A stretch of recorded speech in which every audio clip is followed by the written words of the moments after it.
would say that the story which follows could happen only in a dream. Regardless of where it could happen, this is the way it did happen. The story involves Bill Dudley, a mighty darn good wholesale bakery salesman, a character named Red, who actually is nothing more than a file clerk, and one named Whitey, who is similarly employed, so to speak. It all starts in this rather strange and out-of-this-world office, which keeps the sales records of every wholesale bakery salesman on Earth. Or so the story goes.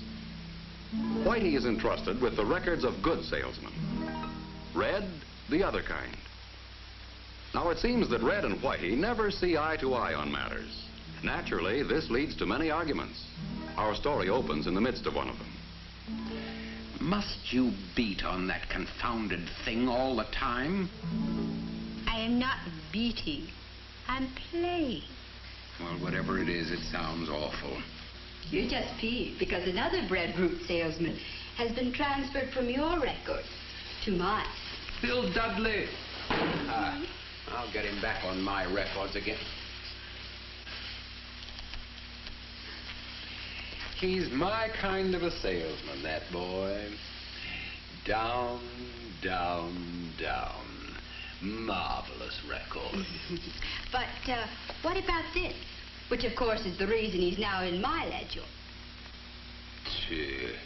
Strictly a temporary condition. Why, at the slightest excuse, he'll slip back into his old habit of taking life easy, the way a smart salesman should. You're talking through your horns again. Wouldn't want to make a little bet on that now, would you? Like what?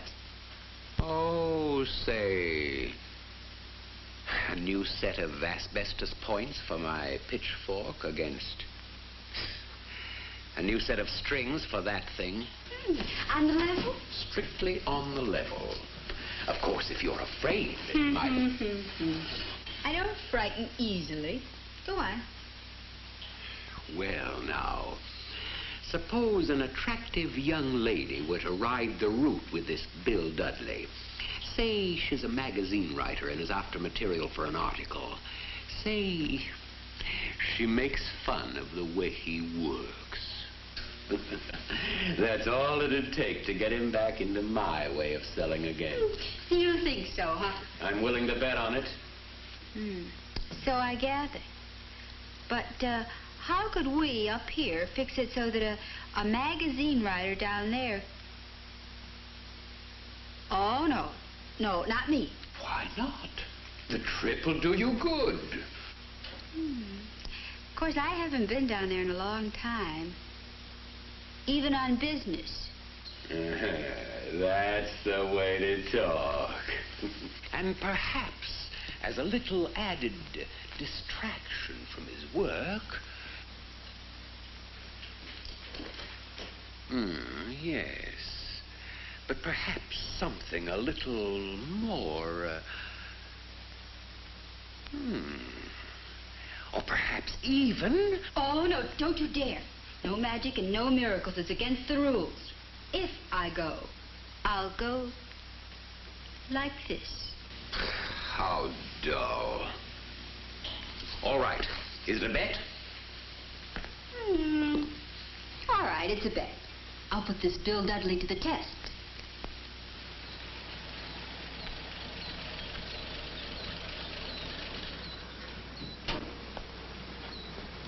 Hi. Let me see if I got this whole thing straight now. You're a writer. Mm-hmm. And you want to do an article on modern food merchandising. That's right. And the boss said it was okay for you to write with me today. Uh-huh. Well, it's okay with me then, but I'd sure have a tough time making my wife believe this one. Well, so would I. Come on.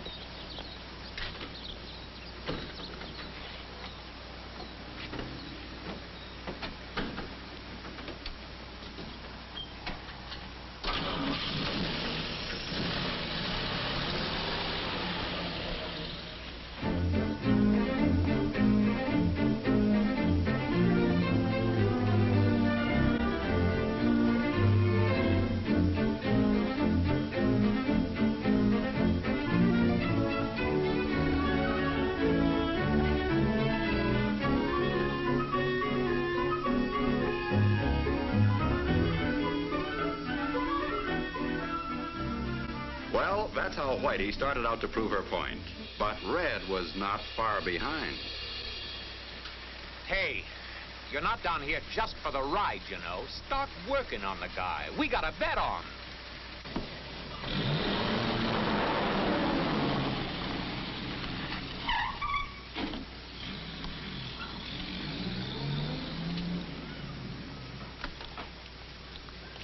Say, you know, this seems to be an awfully dull job that you have. Oh? What gave you that idea? It wasn't my... well, after all, it is just a delivery man's job, isn't it? Young lady, take it from me. Any guy who thinks this is just a delivery job belongs in a coal truck, not a bread route.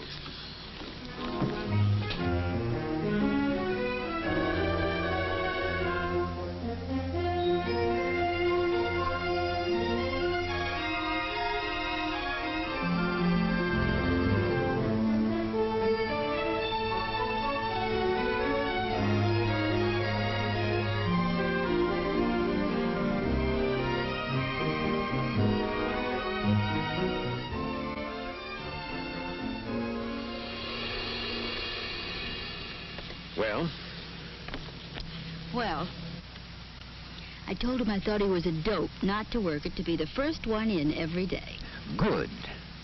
I told him I thought all this push on getting good displays, just a lot of front office talk. Couldn't have phrased it better myself. Why keep a close check on how your load's going, I said. You can always dump it on the last half-dozen stops. Excellent. And what did he say? Nothing. That's the trouble. He just sat there listening and looking very thoughtful. There, you see? What did I tell you? My bet's practically won. Gee, you know, I would have sworn that nothing could make him slip back into his old selling ways. Uh-oh. Must be new on the force. Okay. You've talked, I've listened. Now it's my turn. I talk and you listen. First of all, take a look. A loaf of bread. An important food, a healthy food, and a basic food that can be served in more than 100 different ways. And give a look. Not just one kind of bread, but a whole variety. And not only bread, but a whole variety of all types of baked goods. Are you, by any chance, trying to say that you think this business of yours is important? That's exactly the way I feel about it. Uh-oh. There's something about that guy's tone of voice I don't like. But just because we're important in the food picture doesn't mean a guy can sit back and take it easy on this job. Why not? Well, because folks have to go to stores to buy my stuff. So? So, in these stores, there can be as many as 3,000 different food items that are just itching to latch on a part of their food money, including a few other brands of baked goods. So, it's one great big scramble. Up and down the aisles the shopper goes, and what she'll buy, nobody knows. For sure, that is. But every food item tries to make the grade by looking so doggone good she just can't resist buying. Appetite appeal, we call it. And how do you get it?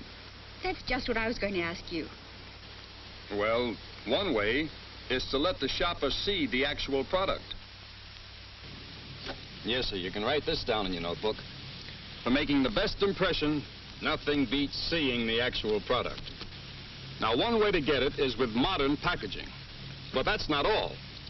Now, for best appetite appeal, you also have to have good displays. Displays that sell.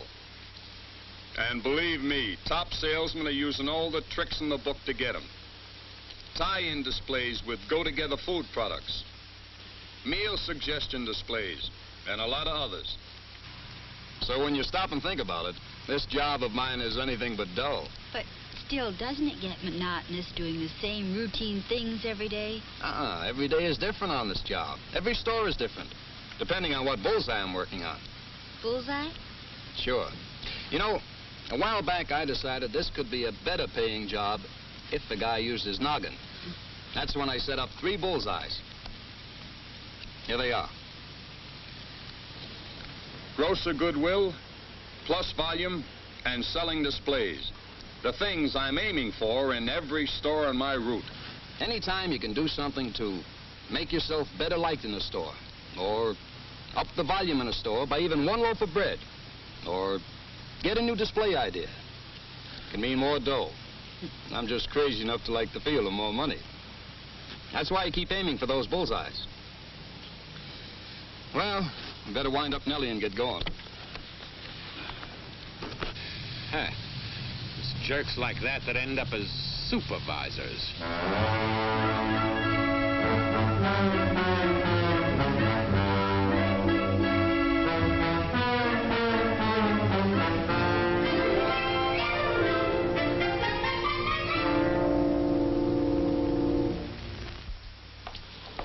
You know, when I first started on the route, I acted like it was nothing more than a delivery job.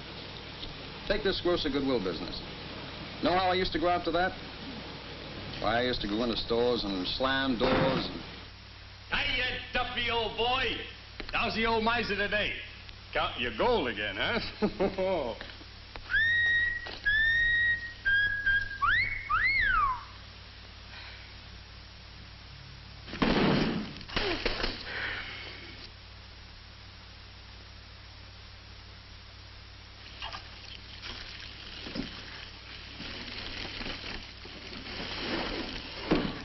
Sorry, Duff. No harm done, huh? See you again, Duff. It must have been awful. Well, maybe it wasn't quite that bad. Anyway, today I go after a grocer's Goodwill a little different. I'll show you.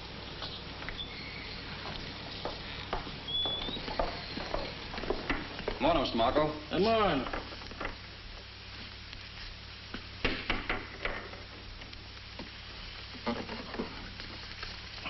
How are you today?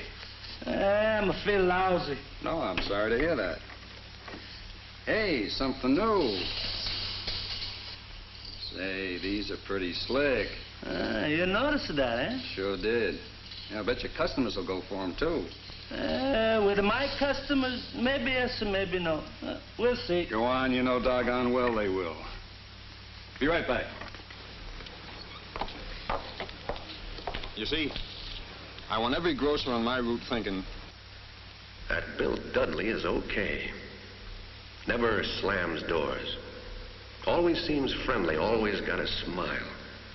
Always interested in my store, treats my place with respect. Never slams his trays around or makes a nuisance of himself. I like to do business with salesmen like that. believe me, building up goodwill is important. Without it, you get nowhere in selling today. Look, why don't you stay here and rest a minute while I go in and check the sales? Don't run off now. Oh, I wouldn't think of it.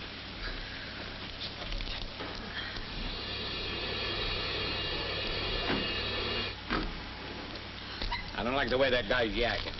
I do. You would.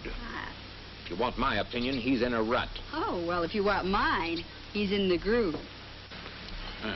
Thanks for the match, lady. What match? Oh, yes, you're welcome. Haven't I seen that guy before somewhere? Now, I was going to tell you about the second bullseye of mine. Plus volume. One way to go after it is to use this and this. What's this? That, my young lady, is my business Bible. I've got a complete and up-to-date picture on every stop on my route. I know exactly what sells in each store and what doesn't. I know what new items I've tried in each stop, how each one is done. No guesswork. The facts are all there, and they're up to date. Well, team up these facts with a little bit of this, and you can go after plus volume without the risk of getting stuck with a lot of returns. So a guy gets returns. So what? Let the boss worry about him.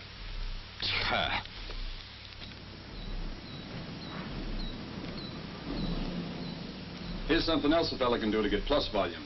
Watch me in here.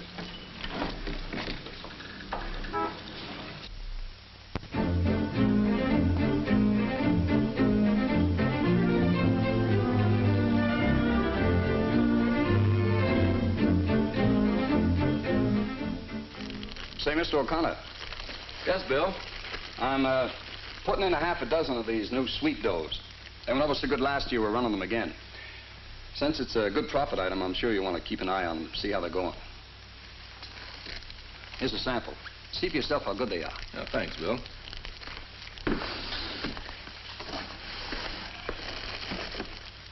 see, talking it up is another key to getting plus volume.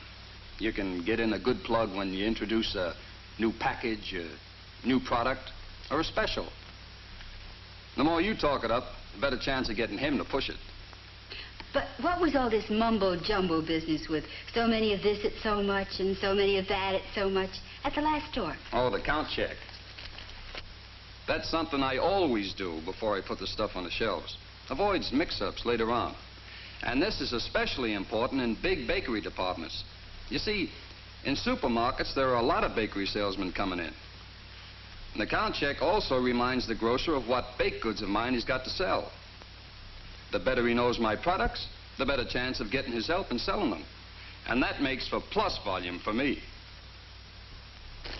And then there's that third bullseye of mine, selling displays. You know, that can be a little rough. You see, well, take this route of mine. I've got all kinds of bread racks and display shelves. Some of them are pips. I guess other guys' routes are the same way. I used to give up easy on displays. I had only one rule I followed. As long as the stuff didn't fall on the floor while I was there, it was okay. No more, though. And believe me, there's no trick or mystery to building good selling displays. Just stack the bread so the brand name shows best and shows off the bread to best advantage. And give the specialty loaves the best display space. And don't squash bread to get it in. If a store is selling more bread than I got room for in my display space, I talk to the grocer about giving me more room, say near the checkout counters or on the counter next to the register. Now, baked goods are impulse items, too. So I always display them as near eye level as I can, so they're easy to see and easy to reach. When you figure a shopper spends an average of only 35 seconds in a baked goods department, there's not much time for your display to work on them. So display it within easy reach, group the items together, keep from burying any item out of sight. But you know, a lot of the other bread boys are doing that much. So how do you get the jump on them? With special display and promotion ideas. Take the other day. I noticed a stop on my route was running a special on hamburger. Okay. So I talked the grocer into including rolls in a special display next to the hamburger. That's where getting goodwill pays off. If you got the grocer's goodwill, you can get extra selling displays in the store built around special promotions. Picnic displays, especially good just before holidays and weekends in summer. School lunch idea displays, especially good in fall. Better breakfast displays, or any others that tie in with national promotions. Seasonal promotion displays, fruitcakes around Thanksgiving and Christmas. Hot cross buns and Easter cakes at Easter time. Displays that suggest ideas for all types of entertaining. And I use all the banners and cards and streamers or printed promotional material I can get. Anything to give any display more sale. But all this talk of mine boils down to just this. This is a tough business, a mighty competitive business. But for the guy who aims for grocer goodwill, plus volume, and selling displays, there can be a darn good one, too. Well, now, that was quite a speech. Oh, I'm sorry if I bored you. Bored me? Oh, no, quite the opposite. But tell me, how in the world do you get all of those things done? Oh, the whole secret to that is taking it in small chunks. Maybe one week I'm shooting for special displays in 10 of my best stops. Next week, 10 more, and so on. After all, that's only 2 a day.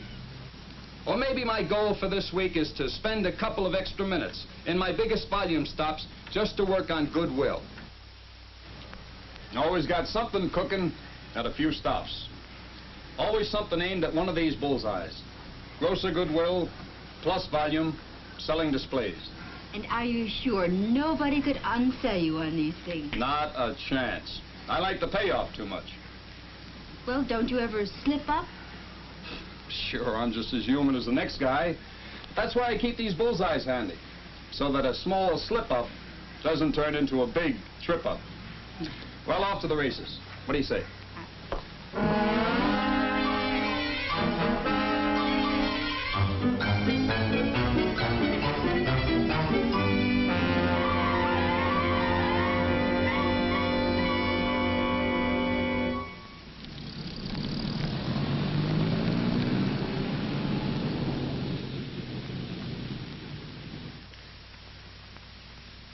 grosser goodwill, plus volume, selling displays.